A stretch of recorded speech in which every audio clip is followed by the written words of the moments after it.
സുഹൃത്തുക്കളെ, ഈ ഒരു മനുഷ്യനെ കണ്ടോ? അദ്ദേഹത്തിൻ്റെ തലയിൽ ഏകദേശം 70 കിലോയോളം ഭാരം വരുന്ന പമ്പ് സെറ്റാണ്.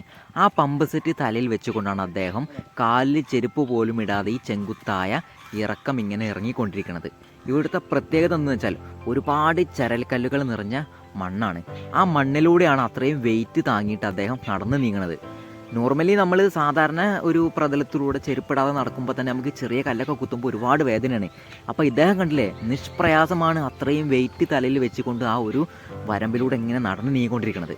ഇദ്ദേഹം ചെയ്യുന്നതും ഒരു ജോലിയാണ്. ഇദ്ദേഹത്തിനും കുടുംബവും കുട്ടികളും എല്ലാം ഉണ്ടാകും. സ്വന്തം ആഗ്രഹങ്ങൾ നിറവേറ്റാതെ തൻ്റെ കുട്ടികളുടെ ആഗ്രഹങ്ങൾ നിറവേറ്റാൻ വേണ്ടിയായിരിക്കും കല്ലും മുള്ളും കാലിക്കും എത്തേ എന്ന് പറഞ്ഞുകൊണ്ട് ചെരുപ്പ് പോലും ഇടാതെ ഇത്രയും വെയിറ്റുള്ള ആ പമ്പ് സെറ്റ് തലയിൽ വെച്ചുകൊണ്ട് അദ്ദേഹം നടന്നു നീങ്ങിക്കൊണ്ടിരിക്കുന്നത്. ഈ കാണുന്ന കാക്കയാണ് നമ്മുടെ വീഡിയോയിലെ കഥാനായകൻ. ഇദ്ദേഹത്തിൻ്റെതാണ് കൃഷിത്തോട്ടം. കുട്ടികളെ നോക്കുന്നത് പോലെയാണ് അദ്ദേഹം തൻ്റെ കൃഷിയെല്ലാം നോക്കിക്കൊണ്ടിരിക്കുന്നത്. അങ്ങനെ ഇരിക്കുമ്പോഴാണ് തൻ്റെ തോട്ടത്തിലെ ആ പമ്പ് സെറ്റ് പെട്ടെന്നൊരു ദിവസം പണി മുടക്കിയത്. അങ്ങനെയാണ് എന്നെ ഈ ഒരു തോട്ടത്തിലേക്ക് വിളിച്ച് ഈ ഒരു പമ്പ് സെറ്റ് നന്നാക്കിപ്പിച്ചത്.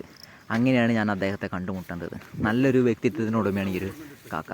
അദ്ദേഹം കണ്ടില്ലേ, എന്ത് മനോഹരമായാണ് തൻ്റെ കൃഷിയിടം ഒരുക്കിയിട്ടുള്ളത്. ആ ഒരു കൃഷിയിടത്തിൽ ഈ ഒരു കുളത്തിൽ വെച്ചാണ് ആ ഒരു പമ്പിൽ നിന്ന് നമ്മൾ ഈ തോട്ടം നനയ്ക്കുന്നത്. സുഹൃത്തുക്കളെ, ഈ ലോകത്തിൽ ക്രൂര ചിന്താഗതിയുള്ളവർക്കും ദുഷ്ട മനസ്സുള്ളവർക്കും ഒരിക്കലും നല്ലൊരു കൃഷിക്കാരനോ നല്ലൊരു കൃഷിത്തോട്ടത്തിനുടമയോ ആവാൻ കഴിയില്ല. അതിന് നല്ലൊരു ഹൃദയത്തിനുടമയാണ്.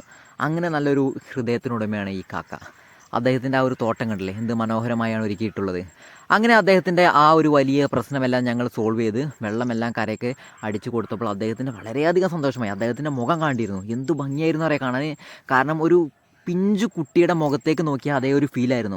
കാരണം എന്താ വെച്ചാൽ ഒരുപാട് വാശി പിടിച്ച് കരഞ്ഞ് നമ്മുടെ കുട്ടികൾക്ക് എന്തെങ്കിലും വാങ്ങിക്കൊടുക്കുമ്പോൾ ആ കുട്ടിയുടെ മുഖത്ത് വരുന്ന ആ ഒരു സന്തോഷമില്ലേ, ആ ഒരു സന്തോഷമായിരുന്നു അപ്പോൾ ഈ കാക്കയുടെ മുഖത്ത്. വെള്ളം അടിച്ച് ഈ കുരുമുളകും അതുപോലെ തന്നെ ഈ വെറ്റില കൃഷിയെല്ലാം നനയ്ക്കാൻ തുടങ്ങിയപ്പോൾ അദ്ദേഹത്തിൻ്റെ മുഖത്ത് ആ ഒരു സന്തോഷം കണ്ടിരുന്നു. എന്ത് മനോഹരമായിരുന്നു എന്നറിയോ? അദ്ദേഹത്തിൻ്റെ ആ ഒരു സന്തോഷം കൊണ്ട് തന്നെ ഞങ്ങൾ ചോദിച്ച കൂലിയേക്കാൾ 500 രൂപ കൂടുതൽ തന്നാണ് ഞങ്ങൾ ഇവിടുന്ന് മടക്കി അയച്ചത്.